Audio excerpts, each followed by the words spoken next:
Je me suis dit que pour une fois, j'avais envie de parler d'un petit sujet d'actualité, si je puis dire, qui sera plus du tout une actualité pour les éditeurs, puisque c'est une actualité du 10 juin et que cet épisode sera publié en juillet. Donc d'ici là, Internet sera passé à des tas d'autres choses. Vous pourrez nous dire dans les commentaires quel est le sujet du moment dans votre temporalité à vous, chers auditeurs. Et je voulais vous parler d'un sujet d'actualité qui est un peu lié à de l'historique, de la conservation, etc. À votre avis, de quoi est-ce que j'ai envie de vous parler? Monsieur Bricolage. Ouais, exactement. Voilà, les menhirs de Allez, les Carnac. menhirs. Les menhirs de Allez, Carnac. les sujets qui fâchent, allez, Et ça commence. Et c'est parti. Je me... Bon.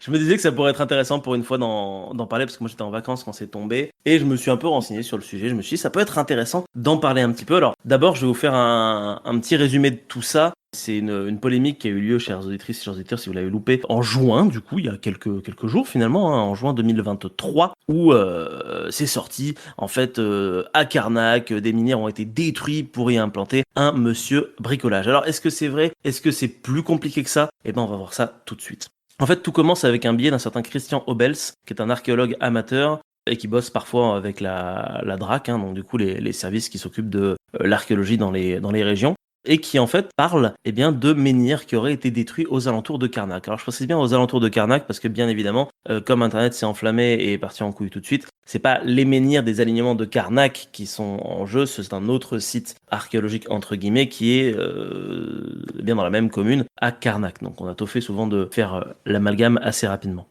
En fait, d'après ce monsieur, ce coin-là, c'est une zone qui est référencée depuis 2015 sur la carte archéologique nationale et qui est inscrite sur la liste indicative des mégalithes de la commune, qui aurait dû être mis fin septembre au ministère de la Culture en vue d'une possible inscription au patrimoine mondial de l'UNESCO. Alors après renseignement, en réalité, c'est la plupart des menhirs de Bretagne qui vont être mis au patrimoine mondial de l'UNESCO. Donc est-ce que ceux-ci en font partie ou non? On verra ça.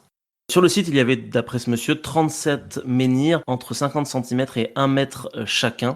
Je cite, le site du chemin de Montauban comprenait 2 files séquentes de petites stèles en granit se déployant chacune sur une cinquantaine de mètres de long. L'une était exactement dans sa place d'origine depuis 7000 ans.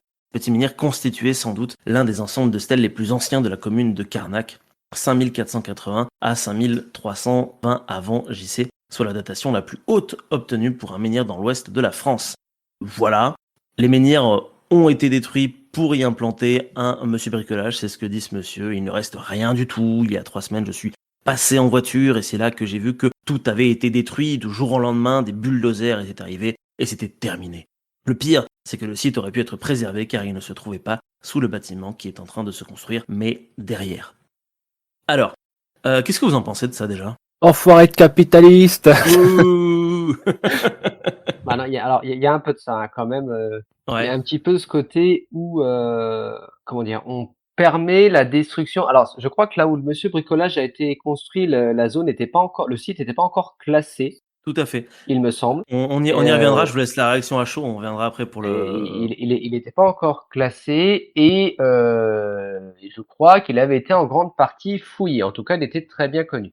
Le truc, c'est que même si le site il est connu par l'archéologie et même s'il n'est pas classé, ce n'est pas une raison en fait pour, je pense, autoriser à détruire ce genre de site pour construire un truc par-dessus pour des raisons économiques, tout bêtement parce que si on laisse faire ça pour un site non classé, après ça va être ah oui mais c'est un site classé mais on n'avait pas vu. Puis après ça va être ah oui mais c'est un site classé mais intérêt économique et voilà. Ok, toi Roman, t'en penses quoi? Et puis après on passera à la suite. En fait, la première fois que je l'ai vu, je sais plus si c'était cette semaine ou alors fin de semaine dernière quand j'étais encore à Paris. Donc j'étais à fond dans mes visites culturelles justement. Je m'imprégnais de beaucoup d'histoires. Et quand j'ai vu cette annonce-là, je l'ai vue uniquement sur Instagram sur le coup. Je sais plus. J'étais révoltée. Je me suis dit encore parce que à chaque fois il se passe.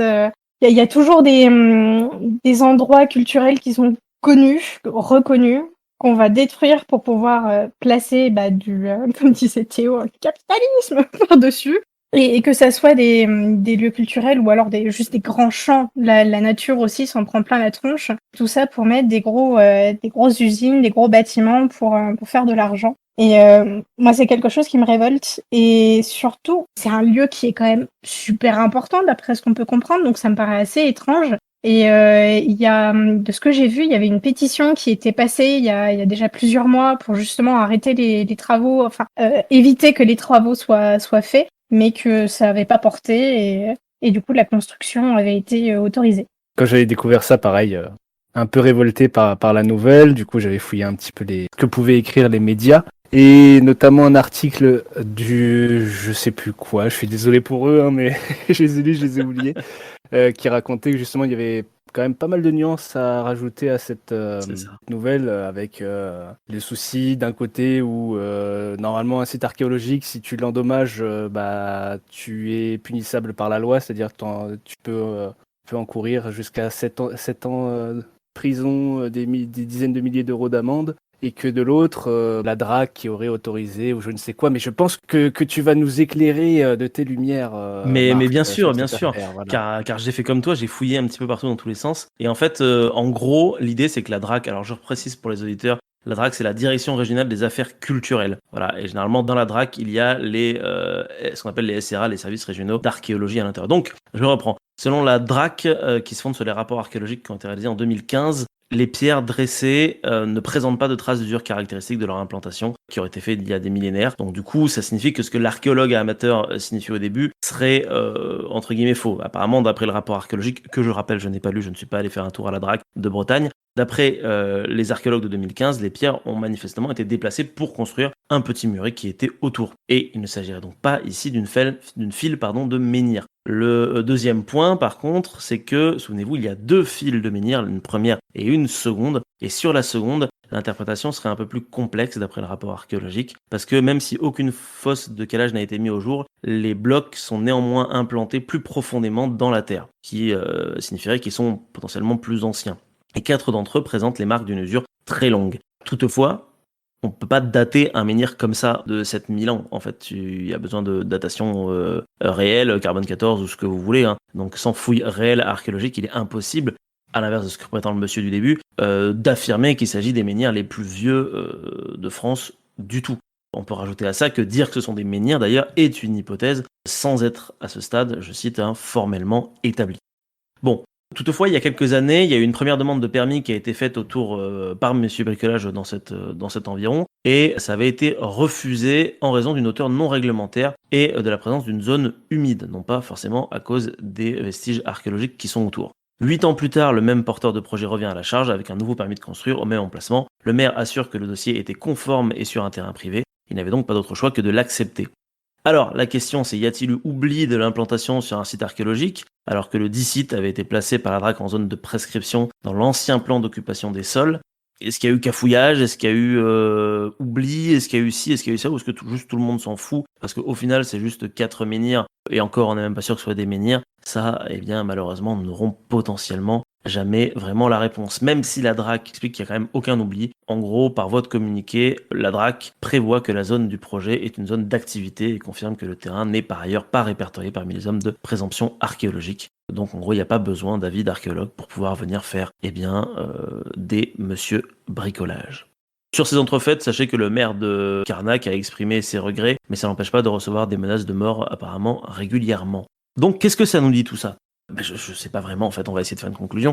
Ça nous dit peut-être tout simplement que l'archéologie c'est plus complexe qu'il n'y paraît, que malheureusement, comme vous l'avez dit, on vit dans un monde capitaliste où souvent on s'en bat les couilles plutôt que de vérifier et survérifier. On va construire directement un monsieur bricolage et que, peut-être que ça aurait été chouette quand même de laisser les menhirs autour juste pour pouvoir vérifier plus tard. Non, mais surtout que, enfin, il y a n'importe qui, que ça soit les promoteurs immobiliers, que ça soit la direction de Bretagne de Monsieur Bricolage, que ce soit la mairie, enfin, je veux me dire, au bout d'un moment, ils savent quand même ce qu'ils font, quoi. Donc, alors, soit en amont, tu fais un communiqué comme quoi, oui, ce Monsieur Bricolage va être parce qu'il n'y a pas eu de communiqué en amont. Or, il savait très Ouais. bien ce qu'il faisait, il savait très bien où il s'implantait et ce qu'il dégageait. Au bout d'un moment, enfin, je veux bien qu'on me dise que l'erreur est humaine, mais au bout d'un moment, l'erreur, s'excuse pas tout, quoi. Non, mais, je veux dire, voilà. Donc soit faire un communiqué en amont pour dire bah oui effectivement ce site ça se trouve il est pas du tout archéologiquement recevable et du coup bah voilà on peut se permettre et il y a toutes les autorisations tous les machins, ou soit tu pars du principe que tu sais que dans l'opinion ça va coincer et t'essayes de trouver un arrangement pour je sais pas moi décaler ton projet de 10 mètres quoi et voilà. J'en profite pour rajouter un truc que j'ai oublié de préciser, c'est que il y a une asso qui s'appelle Koenbreits, qui signifie mémoire bretonne en breton, qui a déposé plainte contre X auprès du procureur de Vannes pour destruction volontaire aggravée par la circonstance qu'elle porte sur le patrimoine archéologique. Je cite, d'après le président de l'association Yvon Olivier, l'objectif de cette plainte n'est pas de mettre en cause tel ou tel élu, mais d'éclairer le processus de décision qui a abouti à ces destructions malgré toutes les formes de protection prévues par la loi. Il s'agit de faire en sorte que de tels faits ne se reproduisent plus. Waouh. Waouh, Bah, waouh, bon, waouh, par waouh, contre, par waouh. contre, effectivement, ça peut faire jurisprudence, donc c'est pas plus mal. Tout à fait, Mm. ouais, c'est pas plus mal, c'est pas plus mal. Enfin, ce qui est intéressant quand même dans l'histoire, c'est que la DRAC et l'INRAP et tout ça, tous ces comment dire, services liés à l'archéologie, normalement, ils sont hyper rigoureux sur les sites dont ils ont la charge.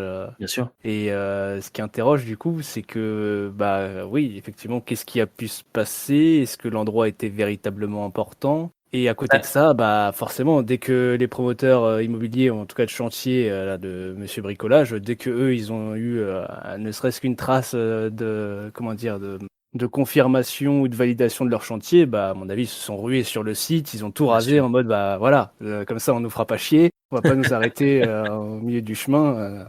Bien Donc, sûr. ouais, il y a plusieurs Oui. sons de trompette à mon sens. Mais c'est ça, et Après, puis en voilà. plus, visiblement, en tout cas d'après les archéologues professionnels, entre guillemets, ils avaient l'air d'avoir rempli un rapport en 2015 qui disait que, en gros, on s'en battait les couilles.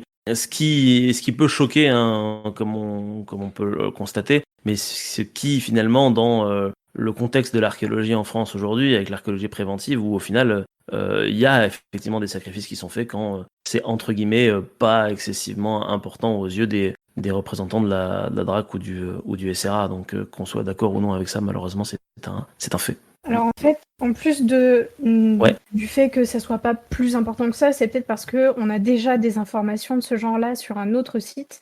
Donc en avoir deux, c'est pas forcément nécessaire, d'où le sacrifice qui peut être fait sur les sites Mm. même. Après, de cette époque-là, j'en sais rien du tout, mais on l'avait déjà remarqué pour la période romaine. Par exemple, on retrouve énormément d'amphores. Si sur certains sites, on retrouve les mêmes amphores qu'on a déjà en centaines, voire 200 exemplaires, bon, c'est bon, on n'a pas besoin d'en avoir plus dans la région, ça va, c'est pas grave, on passe.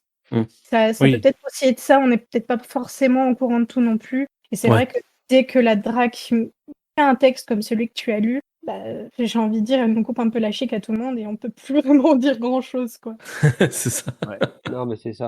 Non, puis il y a autre chose que ça soulève, c'est que du coup, alors, il faut bien qu'il y ait une institution qui ait le dernier mot là-dessus, mais du coup, ça veut dire que c'est la DRAC qui décide si oui ou non on peut bazarder un site. Et il y a même pas ce côté où est-ce que les locaux, est-ce que la municipalité, est-ce que quoi que ce soit considère que bah même si c'est pas archéologiquement intéressant, d'un point de vue purement patrimoine sentimental, est-ce que les gens du coin auraient pas voulu que ça reste debout? Est-ce que Ah. non, mais alors ça peut Mmh. paraître très con ce que je dis Non, parce c'est que intéressant, au contraire. le droit et le sentiment vont rarement bien ensemble. Mmh. Mais d'un autre côté, s'il y a, moi je ne sais pas moi, une ruine qui archéologiquement ne vaut rien du tout, que la DRAC dit bah ça on s'en fiche, ça peut être bazardé pour construire un Ikea parce que on s'en fout.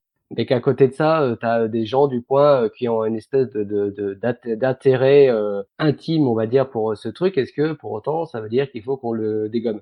Et toi, moi, je Bah, pense que c'est là où les Bretons et l'association et les gens ont un peu gueulé, c'est qu'il y a un peu ce côté, bah oui, mais peut-être que nous, même si c'est pas d'époque, peut-être que nous, ça nous aurait intéressé de garder ça, tu vois?